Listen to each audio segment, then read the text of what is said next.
Everybody, welcome back. This is guest number 2. We're really excited. Guest number 1, Cheryl.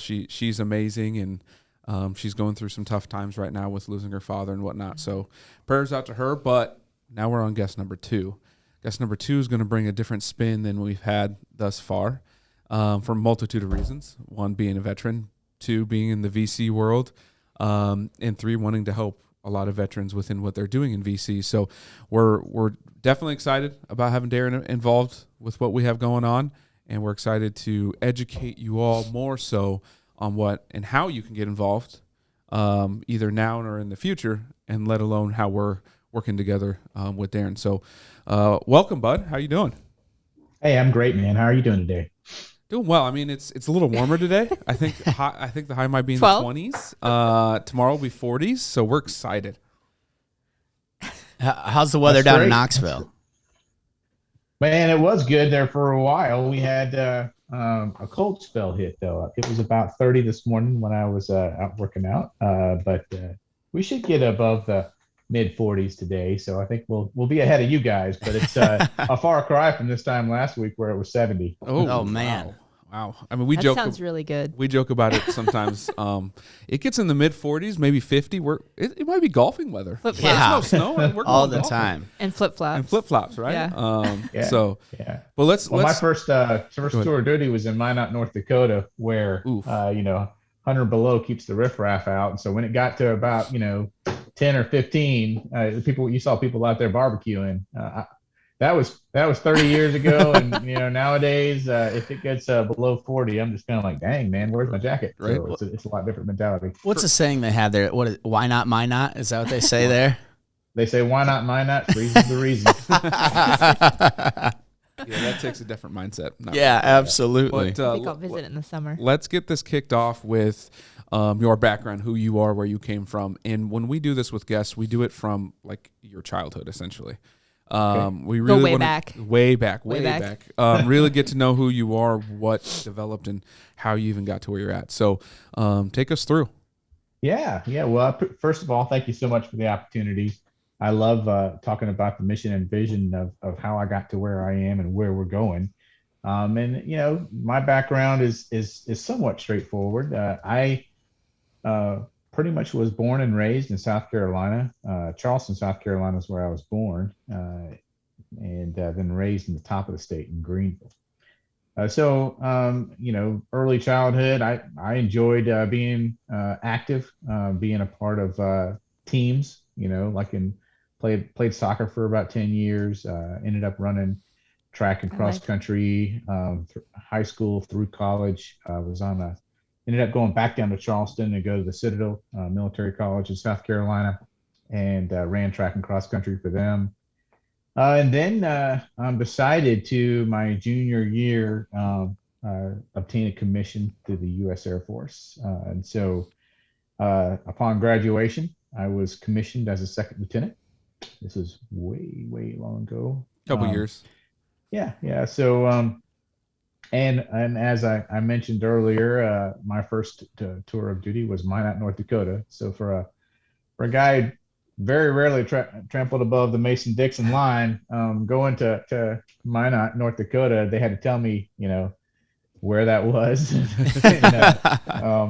and I started the journey up there. But I had a great tour there. It kind of launched me on an interesting path of seeing a lot of great things that the military offers, a lot of great training. Because when I came into the military, they asked, I was a business major, emphasis in finance, and so I wanted to be a guy who managed money in the Air Force. And I got my first. You get a kind of have a wish list of what you want to do and where you want to go, right? And so I started down that path of I wanted to do what was called budget and finance, and then I wanted to stay in the southern area, like Florida, and Charleston, and all these other different areas. And so when my commander at the time, he said, "Hey, what did you apply for?" When they were telling me everything, so I applied to be a budget officer. And they said, "All right, you got your number one choice." And they said, "Where'd you want to go?" And I said, Florida. And they said, "Oh, you didn't get Florida." Yeah, your second choice. And so, and then, yeah, they said, what's your second choice? And I was like, well, Charleston. And oh, you didn't get Charleston either. You got Minot. And they started laughing. And so I was laughing with them. And I was like, no, seriously, where am I going? And they said, no, seriously, you're going to Minot. So anyway, that ended up being a great experience. It's where I met my wife. Her father worked on missiles. That's where one of the silos is at. So it was her father's last assignment and my first one, and met Gloria, and we ended up getting married and then heading overseas. And so I spent the next 3 years in England at a base right outside of Cambridge. Managed the flying hour program for the F-15, and just had a great time. I loved the fighter pilot mentality, and so that's kind of where I ended up spending most of my career, a couple of times in other areas too. But for the most part, we went from base to base, and over the course of 21 years, I managed money at a lot of different installation levels. So whether that was in Florida, Virginia, I was at the Pentagon, managed a $15 billion program there, helping really doing combat enhancements to the aircraft, and a lot of contracting and procurement actions to make that happen. Managed 15 billion or 12 billion on the front lines of Iraq and Afghanistan. Deployed 5 times over my career, and added it all up, and it was about 2 years away from the family. But it was on the front lines. It was we used to say air power ain't free, and so we had to pay somebody there paying the bills when all the deployments were happening. And ended up finishing my time in the White House, managing the president's communications budget. So I'm sure y'all are familiar when you look at the president, and he's got that entourage behind him, and there's a gentleman in military uniform carrying what we call the football, which is a bag of electronic equipment for him to really be able to communicate anywhere, anytime with anyone across the globe. And so that's what I was in charge of, is that budget associated with that. And everywhere he went, he had a mini White House that would just go with him, and part of that was the comm element that we helped put together and keep going. It's there where I met my co-founder, Mason Rice. He was an Army guy, and has a PhD in cyber. So I like to joke, I can't believe that the Army was the smarter guy in this case, but he's a genius, and so it's great to work with him. He kind of did the operational side of the White House Communications Agency, and he would say, "This is the technology we need. This is how we're going to transform really all the communications infrastructure that hadn't had a big makeover since 9/11." And then he would come to me, and then I would say, "Okay, well, I'll go find you the money." And that's the way that relationship works. So we're really close together. And I had made colonel as in that job, but really the opportunity came to present itself to transition out of the military. I had a great job offer here in Knoxville, Tennessee, and so I decided to start the second career. Again, it was still in that financial services industry, but it was more or less doing it on the private sector as opposed to what I had been doing up until that point. So got to Knoxville, started playing around in the economic development, entrepreneurial ecosystem, just getting involved in helping businesses grow and scale, and did that for the business that hired me as the chief operating officer for their company. And over the next 3 years, a lot of things started to materialize that really held me down this current path. One was the company hired me to help them grow. I didn't know a whole lot about the private side of financial services, but I knew how to run an organization of people. I'd led up to 200 people before, and this was about 45 employees at the time. And so I just started putting in those principles that had really helped me in my career in the military: structure, process management, administrative and organizational things that you think of when you think of the military. And over the course of 3 years, that company doubled in size to over 100 employees, and they tripled their assets under management from 450 million to just under 2 billion. And so I knew that was that the military principles that had served me well were very applicable to the private sector. And the second piece of that happened is they were growing so fast. They said, "Hey, you're a money guy. We need about $2 million. Go find it for us. And I was like, got it. That's what I do. So that shouldn't be a problem. A little bit different in the private sector, raising money, than it is in the public sector. Giving a testimony before Congress can be somewhat pressuring, but it's nothing like going to venture capitalists and things like that. And so really, I got back into my element of that money management mentality. I liked it, but what I saw was that veteran-owned businesses had a little bit of a disadvantage when it came to getting access to capital, and I thought we could solve for that. My co-founder, I told you about, Mason, also relocated and transitioned into the private sector at Knoxville, and kind of just told him, I was like, I see a bridge, and I see a gap in access to capital, and we can build a bridge there. What do you think about starting a venture fund that invests in veteran-owned businesses? So this is probably about 3.5 years or more ago, and he was just kind of like, yeah, it sounds like a good idea. And so that was, over the course of about a year, I got mentored with some local VCs and angel investors and people that have been doing it for a long time, many of which are still on my board today. And I just decided that I was going to go ahead and launch Veteran Ventures Capital along with Mason. And so at first we were kind of like, okay, this is a good side gig. We both have our own careers, but it seemed to catch a lot of attention. Right. People saw lots of different veteran-owned businesses, like, over the course of history. If you think about it, you got your Walmart, Enterprise, just a lot of big companies, Nike, and just a slew of businesses that had really found a way to scale in the private sector. Federal Express, that's one that also came to mind. Fred Smith out of Memphis. So all of these businesses didn't just make money. They really transformed the way we did business after them serving their country and defending our nation in some pretty intense conflicts. They used that stress and that poise under pressure mentality to really build businesses that took really the U.S. and put us on the center stage for decades in terms of economic and logistical dominance throughout the globe. And so that was my mentality of, I think we need to continue to do that. And again, so what really transpired is this really taken off, and I decided to go full-time on the business at the beginning of last year. So actually, I guess it was the beginning of January of 20. Right before COVID hit, right?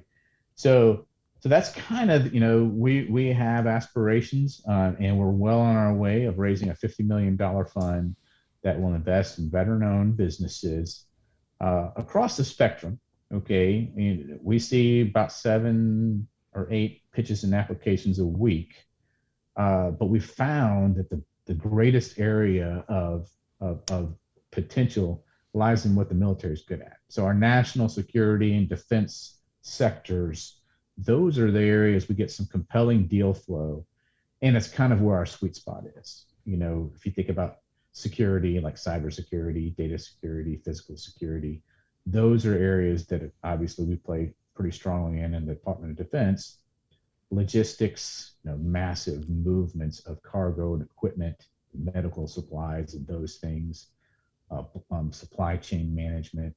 Those are, again, things that are important to how the government operates, how DoD operates in particular. And then even in the aerospace itself, that's what I did when I was active duty. Managing those large pots of money to help further those interests.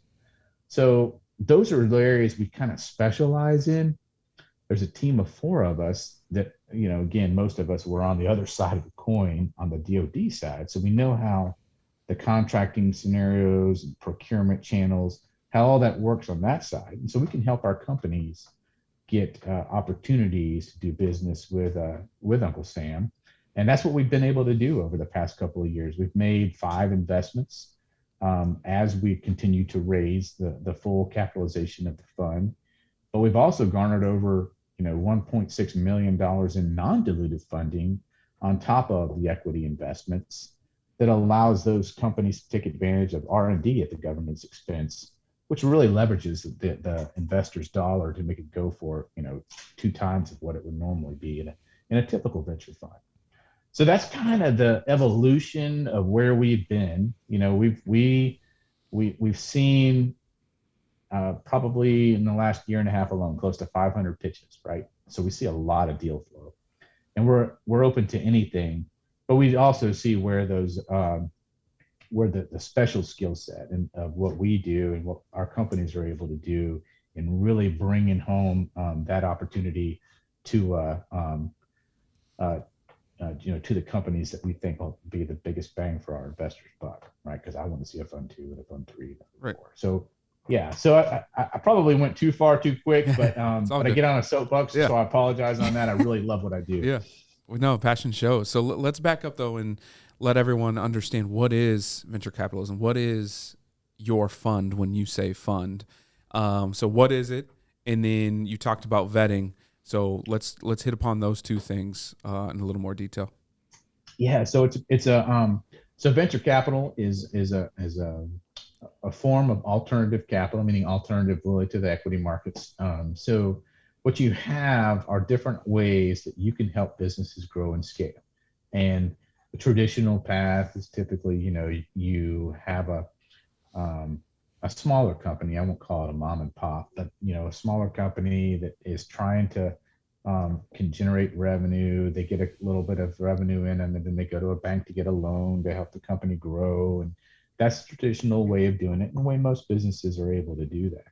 But there are those that are looking to scale and go from maybe $1 million in revenue to 30 million in revenue in the space of a year or two. Well, that takes a lot of expenses up front that if you're looking to accelerate that line in a couple of years, normally that's not something that a business can get a loan for. So that's where venture capital comes in, where in exchange for equity in the company, we take a position of 15% ownership or something like that, where they're giving up a portion of their company. In return, they're going to get a lot of them, 1 to 5 million in the first round, and then typically there's opportunities to do that again in subsequent rounds. So that's where we come in. So we invest in the company and basically get a portion of it, and then we help drive their outcomes. We want to see that money that we invest in them. And what venture capital does is, unlike debt, that loan that we talked about, well, they have to pay that back, and that is a recurring bill that not everybody has when they first start. Whereas on the equity side, you're giving up ownership of the company to a certain extent, and there's a risk there associated with that. Not huge, but it's still a risk. And that's the case where you're looking for a payback that's going to be a little bit more costly in terms of the capital involved in that versus a debt scenario. But there's also a greater propensity for larger returns in a quicker time frame. And the statistics show that, right? Yeah. The venture capital has outperformed the S&P 500 for well over a decade. And it tends to do that year after year with an average of a 25% in the top funds, an average return annualized of 25% or more. So that's kind of what venture capital is as a whole, and that's what we do. We look at companies that have to meet a series of checklist items, right? You got to be, like I said, we prefer the national security and defense sector. It's not mandatory, but it is mandatory. You've got to be a better known company. And then with not like 100% better known, but at least a veteran that has gone through the types of rigor and training and skill set development, education, and those things that the military, the government and the military invest billions in developing our nation's leader, right? Which is a ton of money. And so they come out with the same skill set as the CEO of a Fortune 500 company. They just don't have the same network or access to capital. So we come in there, we bridge that gap, and then we help them grow in those particular areas. That's what we're trying to say when we say better known. Someone in there that's protecting that strategic nature. And then, they're generating a little bit of revenue. So we got to have a little bit more than just concepts, right? And then they come to us saying, hey, I'm making $500,000, $1 million in revenue. I think this is applicable in the government. I think the Army could use it, and I'm also wanting to help deploy it in the private sector. Can you help? So we'll say, sure. So we invest that money, and then we invest our time into developing those contractual opportunities to take them in that scaling and growing that piece of it. And that's what venture capital should be doing. Some companies out there will just give you your money and say, have fun. And that's where that, whatever, it depends on what stat you look at, a 75% failure rate, but that 25% that wins big. But if we go in there and we actively help you get there, that scaling opportunity, then we're going to cut that failure rate, down significantly, which basically means that you'll see a greater return in a shorter period of time, and that's what we're trying to achieve at Veteran Ventures. Does that answer your question? Yeah, I love how you hit upon that. I was gonna have more questions to plug you, but you answered a lot of them. To simplify it, I know that's kind of what we got to do and be transparent. Is you are more like Shark Tank, where you're going to have equity in a company, you're going to help them explode. There's in the stats show, there's VCs out there that, like you said, just give money and that's it. And obviously success rate is going to be a lot more helpful if there's a network, which you have, to help these businesses become more successful, as opposed to, hey, here's a couple $1 million and good luck. And most likely they don't know what to do with that money. So I think it's huge how you hit upon the network piece of it and actually helping them, not just, hey, here's some money and we believe what you do, but we're not going to do anything. That's exactly right. And again, for people that are not, this isn't their normal way, area of expertise. That's how we describe it. It's just military Shark Tank, right? And military Shark Tank with a defense focus. If you're looking to get in there, and there are a lot of people out there that are, how do I say it? Appreciative of what the military veteran brings to the table, and like to help military and organizations, typically a nonprofit or something like that. And we're kind of like, we're a double bottom impact, right? We're going to make you money. Okay. That's the point of a venture capital fund, but you're also going to be doing it and helping veterans in the private sector take those principles that we've talked about and they've learned and they've honed and apply it to the private sector where it's demonstrated that it's needed. I think small businesses, younger and even large ones, but I only have experience with small ones. They need that structure. They need that organization, and they need that mentality of mission execution first, getting things done. And that's what the military is really, really good at, right? They're good at tactically executing the mission. And that's what I think a small business needs in terms of leadership, in terms of execution. And so we're kind of capitalizing on all the strengths of the military, and turning that into a return. So it does give you I call it a return you can be proud of, right? Because you're helping out a veteran population that doesn't have the same level of access as that guy been on the Wall Street scene for 30 years and knows everybody and how to get that money. Well, he doesn't have that network, but he certainly has that get it done mentality. And that's where we're trying to help bridge that gap there and really give them the tools they need to be as successful in the private sector as they were in the public sector. Yeah, for sure.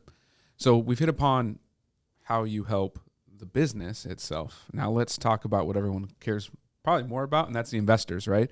So how do you deal with investors? How do people invest? And how is what you built going to get them the return that they want? Yes, a feel-good return, et cetera, but also, percentages and money talks. So how does that work from an investor standpoint? Yeah, it's a great question. And so, a typical VC is interested, obviously, in having multiple opportunities for exits. And so that's really part of our vetting scenario of when we ask a company to come in or they submit an application on our website, which is how probably 70% of the companies that come to us get into our queue for potential investment. And again, part of the scenario is the questions when they have that Shark Tank presentation to us. And one of the questions is, how are you going to make my investments a 10x return in 3 to 5 years? And they have to be able to have at least a game plan, a really good competitive analysis, because typically at this stage in the game, The most likely exit is a merger or an acquisition on the outskirts, an IPO, but that's not the norm, right? Not in the early stages anyway.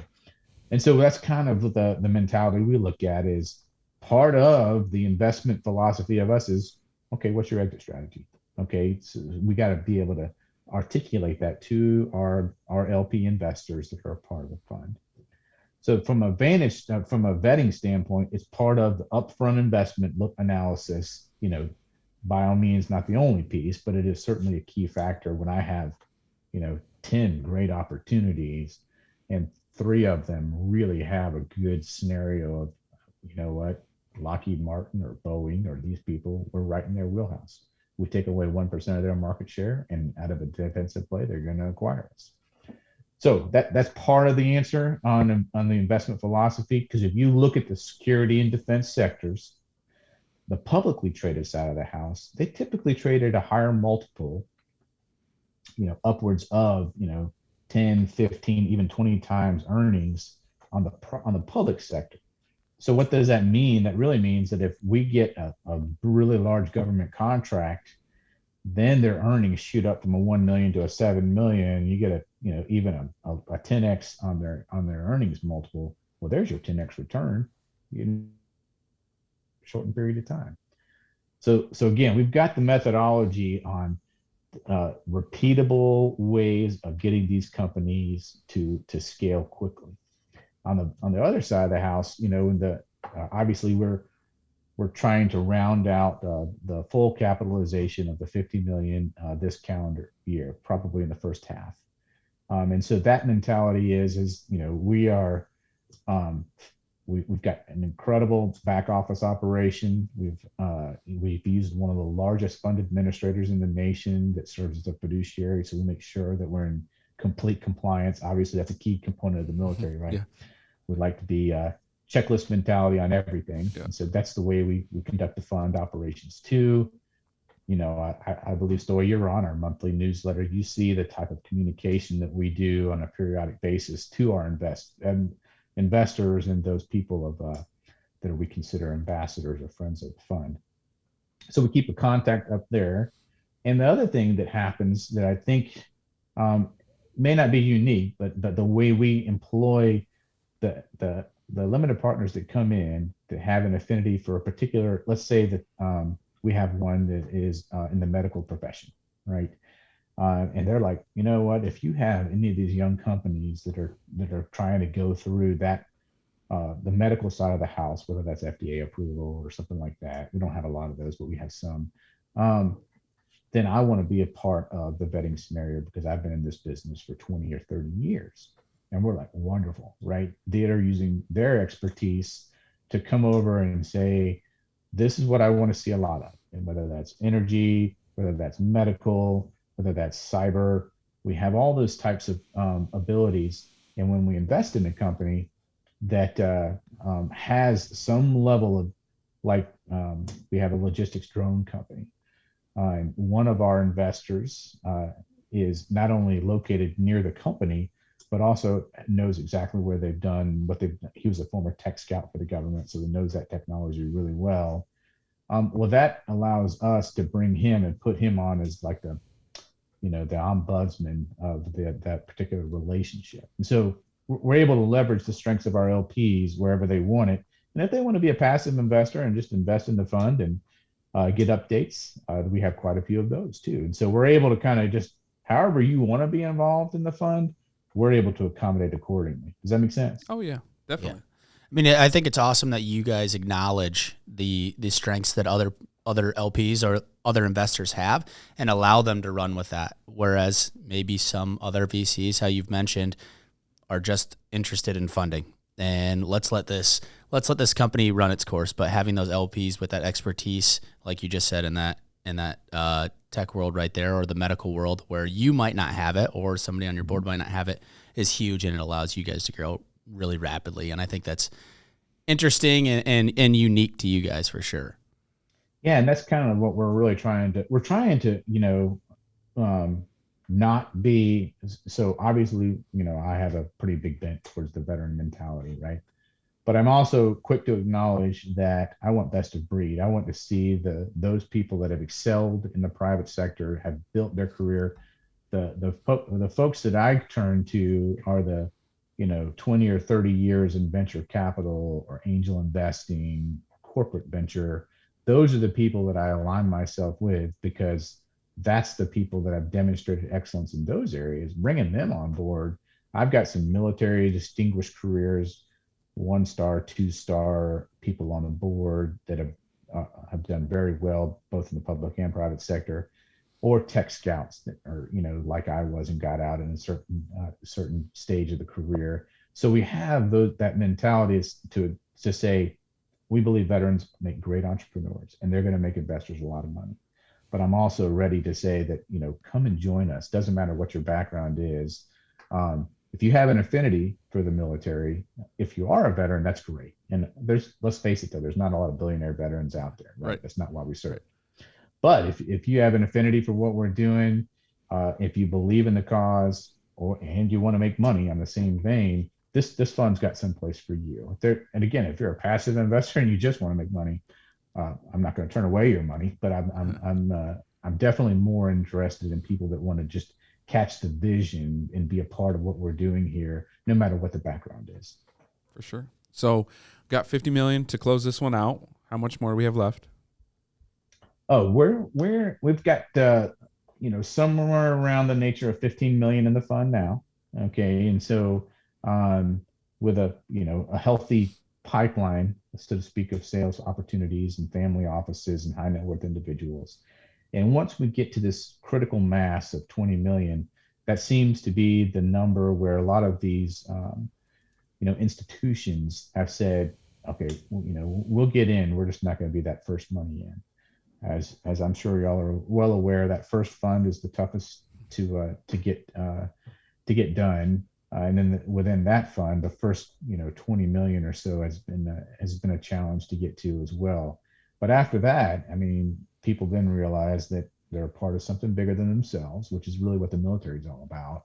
And it helps us kind of generate that momentum to get to 50, close it out, deploy the capital, start the opportunity to continue to build upon the successes that we're already seeing.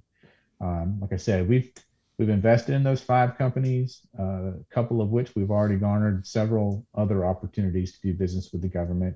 Lots of different things that are happening that way to allow us to really move forward, get a couple of exits under us, and then immediately start saying, let's do a bigger fund too, and then on down the line. Absolutely. Minimum investment at all? Yeah, so we have a minimum investment of $1 million into the LP side of the house. Now, that being said, we actually stood up one of a veteran financial advisor in New Hampshire.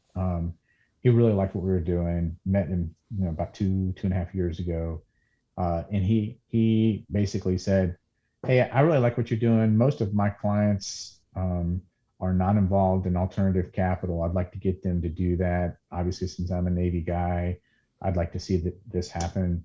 And I was like, great. Again, this is like 2 years ago. I said, come on in, $1 million per. And he was just like, well, my client's not that big. Probably do a couple 100,000 here and a couple 100,000 there. And I was like, well, why don't you go ahead and start a little like an LLC, kind of a what we call a special purpose vehicle, but the ability to kind of pool that money together, and then when you get to $1 million, come over into the fund where you're the managing member of that group. So it's one LP, and he's managing that group, and he's like, for his clients, he loved the idea. Okay, and then as we kind of took about 8 months to develop all the documentation and everything to make that work, and when he got it all together, he's like, you know what? The limit on this thing's 5 million. I want to open this up to anybody across the nation. So bottom line is that his minimum is 25,000 to come into it. So if somebody came to me and said, hey, I've only got 200,000 or whatever, I would say, that's okay. We have this vehicle. Let me put you in contact with the guy who runs the Veteran Ventures Micro Fund. And they can come in at as small as 25,000, but we raised almost $1 million in less than a month that way. Now that is predominantly where our veterans come into play. Yeah. As I said earlier, why you can still be a accredited investor, but not have $1 million on hand. Yeah. And so for $25K, they come over there, and now that he's met that threshold, it's almost a pass through that they're straight into our fund. But that's so to answer your question, Story, $1 million to become an LP. But if you have less than that, kind of have a mechanisms for you to participate still and get all the benefits that you would as if you were a full LP.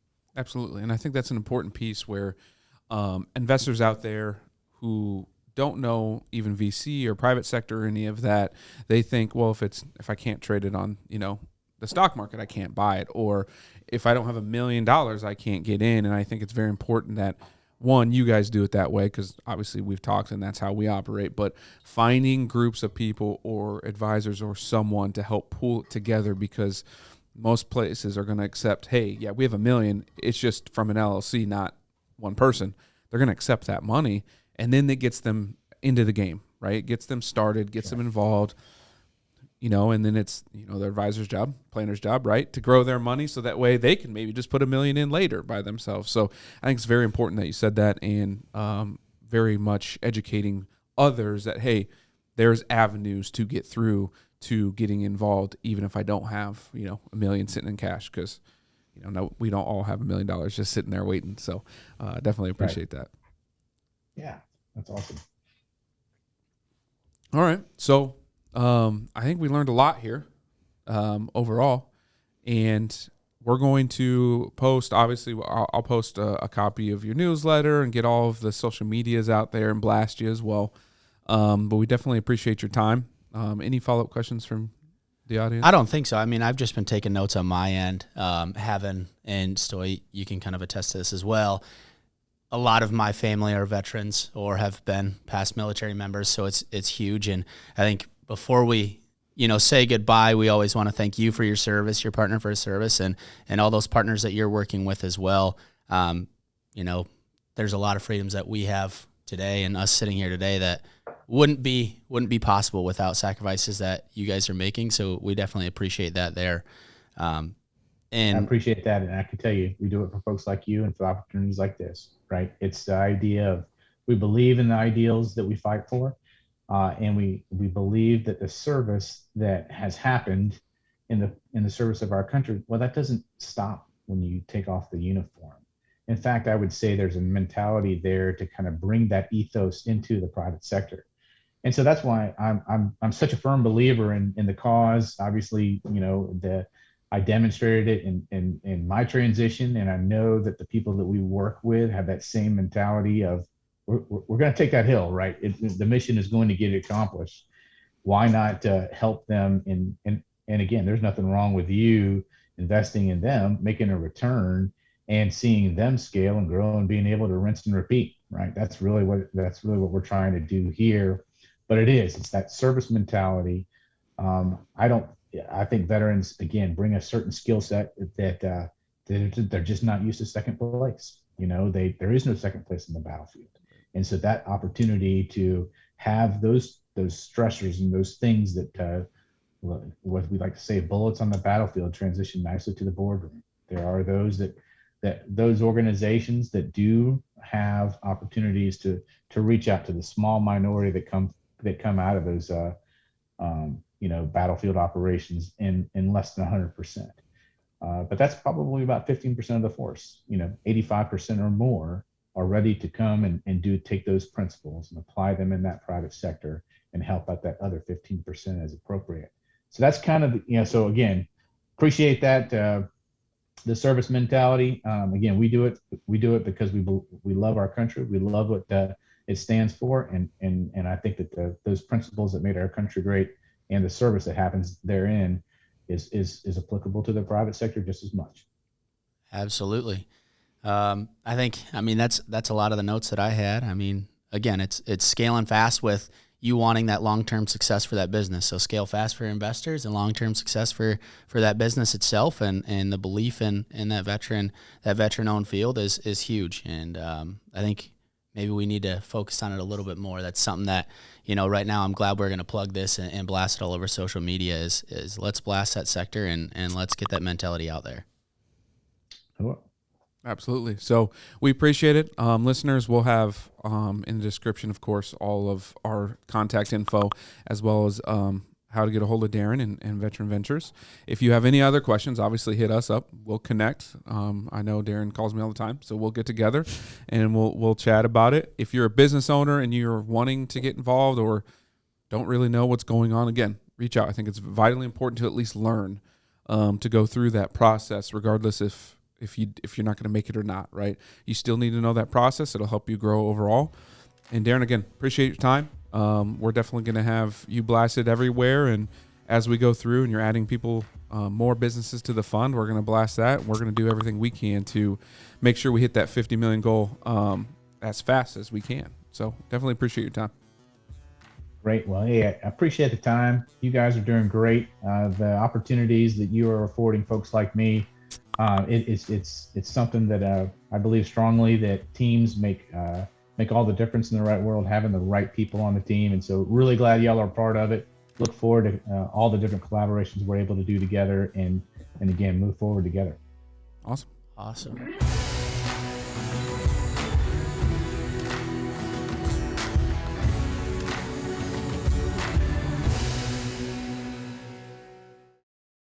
The preceding program was sponsored by Black Mammoth. Any awards, rankings, or recognition by unaffiliated third parties or publications are in no way indicative of the advisor's future performance or any individual client's investment success. No award, ranking, or recognition should be construed as a current or past endorsement of Black Mammoth. Information regarding specific awards, rankings, or recognitions is available on the Black Mammoth website, www.blackmammoth.com. All investment strategies have the potential for profit or loss. Investment strategies such as asset allocation, diversification, or rebalancing do not assure or guarantee better performance and cannot eliminate the risk of investment losses. There are no guarantees that a portfolio employing these or any other strategy will outperform a portfolio that does not engage in such strategies. This broadcast should not be construed by any client or prospective client as a solicitation to effect or attempt to effect transactions and securities or the rendering of personalized investment advice due to various factors including changing market conditions. The information discussed in this broadcast may no longer be reflective of current positions or recommendations. While information presented is believed to be factual and up-to-date, Black Mammoth do not guarantee its accuracy, and it should not be regarded as a complete analysis of the subjects discussed. The tax and estate planning information discussed is general in nature and is provided for informational purposes only and should not be construed as legal or tax advice. Listeners should consult an attorney or tax professional regarding their specific legal or tax situation. Past performance is not indicative of future results.